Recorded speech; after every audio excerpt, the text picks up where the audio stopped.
Assalamualaikum warahmatullahi wabarakatuh. Halo anak-anak, jumpa lagi bersama Miss Vivi di IPAS Kelas.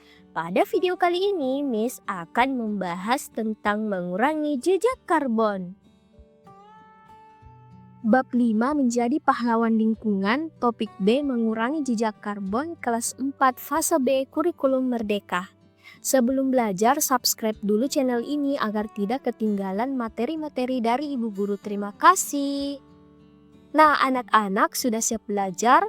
Pasti sudah siap semua. Yuk simak baik-baik materinya. Apa sih itu jejak karbon? Jejak karbon merupakan suatu parameter untuk mengukur seberapa banyak gas karbon dioksida yang kita hasilkan. Karbon dioksida ini dihasilkan dari penggunaan bahan bakar fosil seperti batu bara, bensin, dan lain sebagainya. Selain itu, emisi karbon juga dihasilkan saat pabrik-pabrik menghasilkan berbagai produk yang kita gunakan dalam kehidupan sehari-hari. Mengapa jejak karbon penting untuk kita ketahui? Nah, anak-anak, jawabannya yaitu jika jejak karbon kita terlalu besar, bumi bisa jadi terlalu panas. Ini akan mengakibatkan cuaca akan berubah-ubah, es kutub mencair, dan banyak hal buruk lainnya. Nah, sebagai murid yang baik, kita harus menjaga bumi kita agar tetap sehat dan nyaman untuk semua makhluk hidup. Pemanasan global kita bisa apa?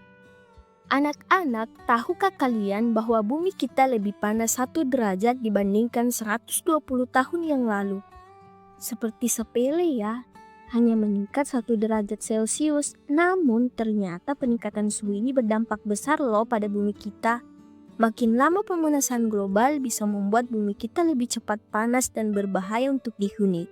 Pemanasan global ini terjadi akibat dari makin banyaknya emisi karbon dioksida yang dihasilkan dari aktivitas manusia.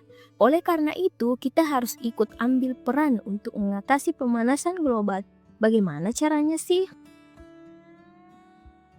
Nah, anak-anak, cara mengurangi pemanasan global yaitu dengan melakukan atau menerapkan 4N. Yang pertama, menolak, mengurangi, menggunakan ulang, dan mendaur ulang. Yuk simak penjelasan dari Ibu Guru. Yang pertama, menolak. Anak-anak, agar tidak banyak sampah plastik yang dikonsumsi, kita bisa menolak penggunaan plastik. Contohnya, kita bisa menolak penggunaan plastik sekali pakai seperti sedotan plastik atau kantong plastik. Nah, sebagai gantinya, kita bisa membawa botol minum sendiri atau tas belanja sendiri yang bisa digunakan berulang kali. Anak-anak, dengan begitu kita bisa mengurangi sampah plastik loh yang mencemari lingkungan. Yang kedua yaitu mengurangi. Selain itu anak-anak, kita juga bisa mencoba untuk menggunakan lebih sedikit sumber daya alam. Contohnya menghemat listrik dan air di rumah untuk membantu mengurangi emisi gas rumah kaca. Kita juga bisa makan dengan secukupnya untuk menghindari makanan terbuang percuma. Yang ketiga yaitu menggunakan ulang. Dengan menggunakan ulang berarti kita dapat memanfaatkan kembali barang-barang yang masih bisa digunakan. Misalnya, baju yang tidak cocok lagi tapi masih layak pakai bisa diberikan kepada adik atau teman yang membutuhkan. Dengan cara ini, kita mengurangi jumlah barang yang dibuang dan mengurangi emisi karbon. Keempat yaitu mendaur ulang. Kita bisa melakukan upaya mendaur ulang barang-barang yang sekiranya masih bisa digunakan.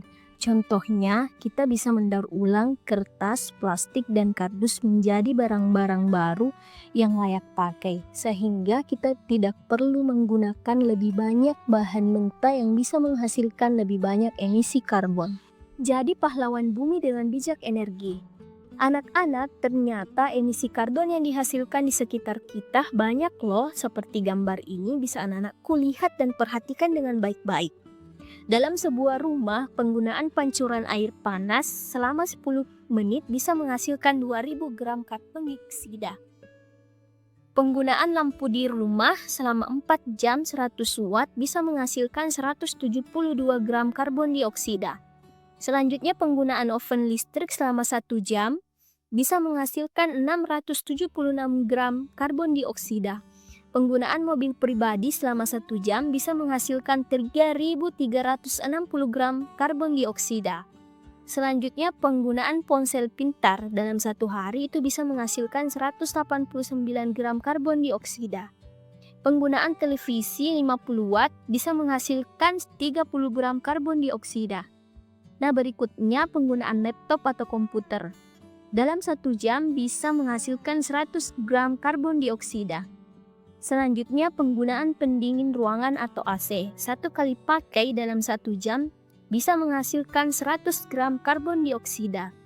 Anak-anak, coba bayangkan bagaimana jika emisi karbon terus bertambah, akan berdampak pada bumi kita loh. Hal-hal yang bisa dilakukan untuk menjaga bumi atau mengurangi jejak karbon. Yang pertama, gunakan energi dengan bijak. Kita bisa mulai dengan menghemat energi di rumah. Matikan lampu ketika tidak digunakan, ini akan membantu mengurangi konsumsi listrik dan mengurangi emisi karbon. Yang kedua yaitu transportasi ramah lingkungan. Kendaraan seperti mobil dan sepeda motor mengeluarkan banyak gas rumah kaca. Oleh karena itu, kita bisa berupaya mengurangi penggunaan kendaraan pribadi dan menggantinya dengan bepergian menggunakan sepeda, jalan kaki, atau menggunakan transportasi umum. Jika rumah kita dekat dengan sekolah atau tempat bermain, lebih baik kita jalan kaki. Jika jaraknya jauh, kita bisa naik transportasi umum seperti becak, bus, dan lain-lain. Jika anak-anak naik bus, bisa membawa banyak orang, jadi jejak karbonnya lebih sedikit dibandingkan menggunakan mobil sendiri. Yang ketiga yaitu tanam pohon dan menjaga lingkungan. Adanya pepohonan membantu menyerap karbon dioksida dari udara dan membantu menjaga bumi kita tetap sejuk. Jadi anak-anak, kita perlu ikut berupaya menanam pohon serta menjaga agar tidak terjadi penebangan pohon atau hutan secara sembarangan agar lingkungan tetap asri. Selain itu, kita juga perlu mengurangi dan memilah sampah. Karena semakin banyak sampah, semakin besar emisi karbon. Kita bisa mengurangi sampah dengan tidak terlalu banyak membeli barang yang tidak perlu dan memilah sampah organik dan anorganik agar bisa didalam.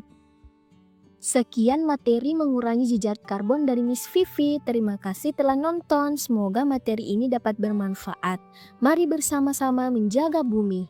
Jangan lupa like, komen, dan subscribe channel YouTube ini agar tidak ketinggalan materi baru dari Miss Vivi. See you next time.